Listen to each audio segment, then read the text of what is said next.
මේ වැලන්ටයින් එකට නිගම්බ ඉන්න ඔයාලට ලස්සන එක්ස්පීරියන්ස් එකක් අරන් පෙබ්‍රවාරි 21 සෝල්බියම් අපි එනවා මියගමුවට. ඉතින් මේ ලස්සන ඉවෙන්ට් එකට ඔයාට ඔයාගේ ෆැමිලි එකත් එක්ක ඔයාගේ යාළුවොත් එක්ක එහෙම නැත්නම් ඔයාගේ පාර්ට්නර්ත් එක්ක ජොයින් වෙන්න පුළුවන්. ඒ විතරක් නෙමෙයි ඔයාලට සෝලෝ ඩේට් එකක් විදිහට ඔයාටම ඇවිල්ලා ඔයාගේ ලස්සන පික්චර් එකක් පේන්ට් කරලා ගෙදර අරගෙන යන්න පුළුවන්. ඉතින් මේ ඩූඩල් ආර්ට් පේන්ටිං ඉවෙන්ට් එක අපි ඕගනයිස් කරලා තියෙන්නේ නිගම්බවල තියෙන ලස්සනම කැෆේ එකක් වන ලෙගසි කැෆේ එකේ.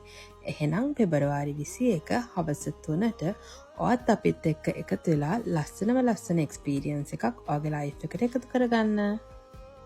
එහෙනම් මේ ඉවෙන්ට් එකට එන්න පුළුවන් පේන්ටිං ගැන එක්ස්පීරියන්ස් තියෙන කෙනෙක්ටද? නෑ එහෙම නෑ. ඕනෙම කෙනෙක්ට මේ ඉවෙන්ට් එකට ඇවිල්ලා ලස්සන එක්ස්පීරියන්ස් එකක් එයාලගේ ලයිෆ් එකට එකතු කරගන්න පුළුවන්. ඉතින් මේ ඉවෙන්ට් එකට තව තියෙන්නේ ටික දවසක් නිසා ඔයා දැම්මම මෙන්න මේ නම්බර් එකට WhatsApp message එකක් හරි call එකක් හරි දීලා ඔයාගේ සීට් එක අදම රිසර්ව් කරගන්න. එhmenan ලස්සන එක්ස්පීරියන්ස් එකක් ගන්න පෙබරවාරි 21 අපි හැමෝම ලෙගසි කැෆේ එකේදී මීට් වෙමු.